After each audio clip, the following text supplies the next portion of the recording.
Hello to whoever's watching. Thank you for clicking on my video.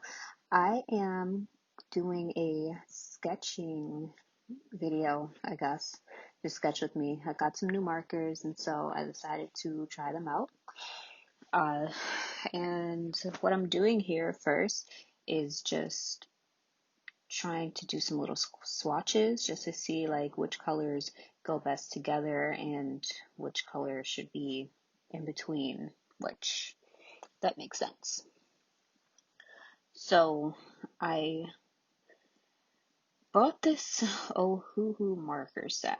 It's what is it? Chisel tip set. It's a 36 piece portrait set, and you can see the swatches in front of you, or you could a second ago. Basically, it's got a lot of browns and some peaches and etc. etc. I've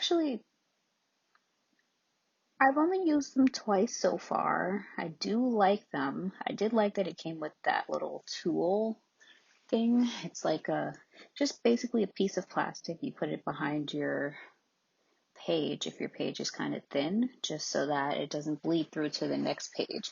I do find that to be extremely useful.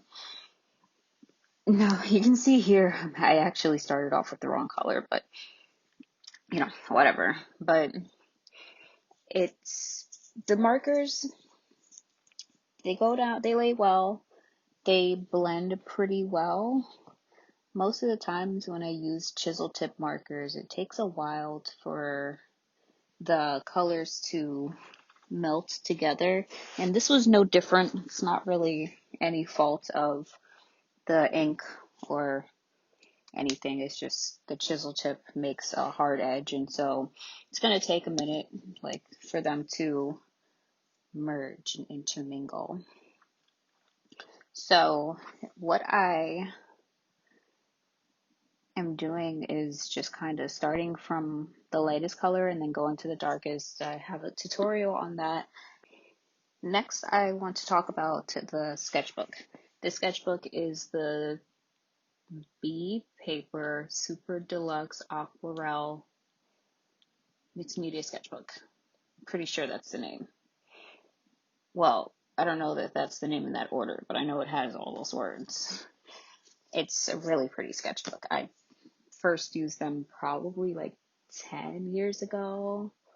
Not to show my age, but a decade ago I used them I used it, and I've never actually tried marker in them. So this was a first, and it actually absorbed the marker pretty well. I did find that it took, again, like I said, it took a while for the marker to absorb, but I didn't have any problem with the paper pilling or ripping or anything like that, so that was good. I enjoyed using the sketchbook. It's a 6x9, which is smaller than what I usually do, so I wasn't in love with that, but it was fine.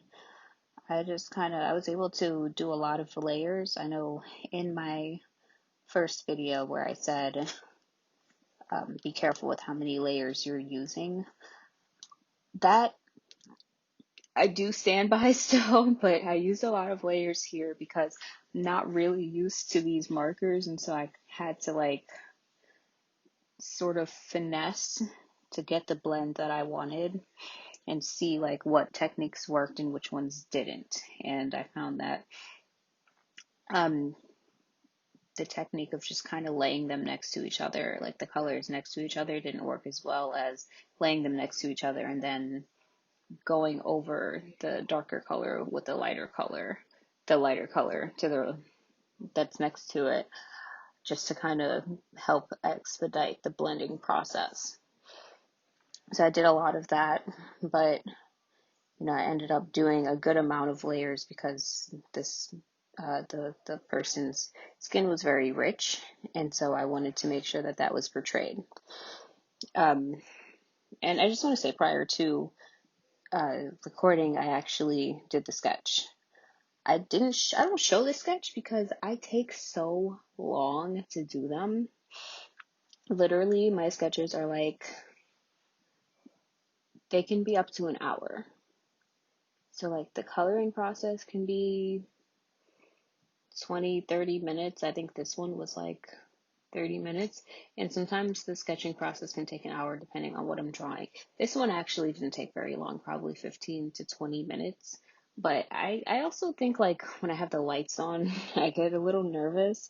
Like I have this whole new setup now where, as you can see, if you look at this video in comparison to the last one, this one's a lot clearer and a lot brighter. So it's a little nerve-wracking. This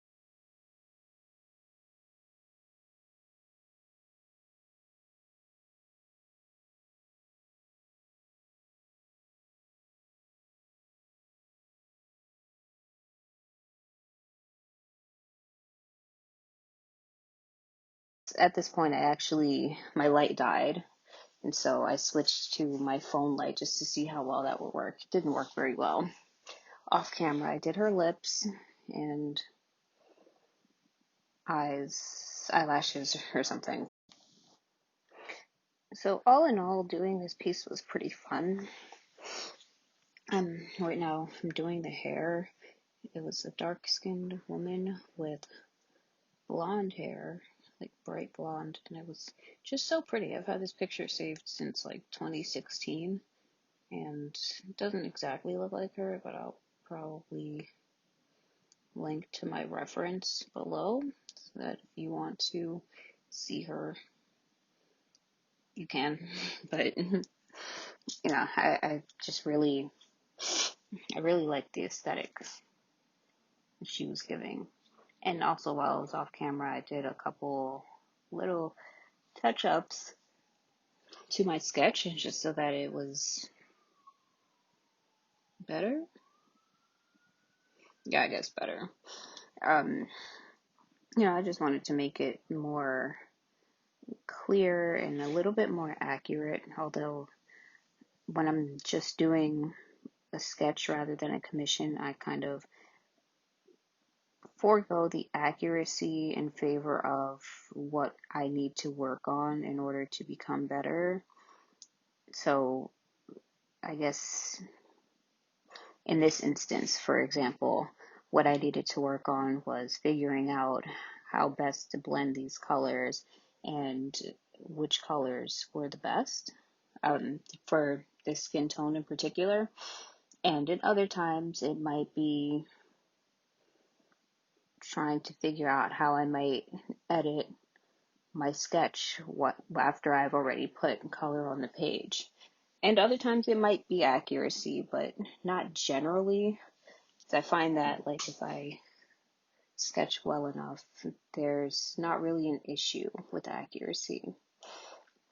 And not only sketching well enough, but having an idea of what color needs to go where and those kinds of things. And so really just being mindful of that kind of fixes most of my accuracy problems. But I find that if you can get someone's essence, you don't really need to have it look exactly like them.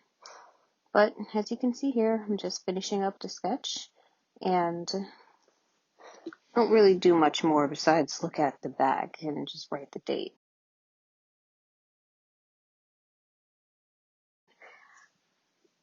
That's how much ink I used, and none of it got to the next page because of that plastic sheet, which is awesome.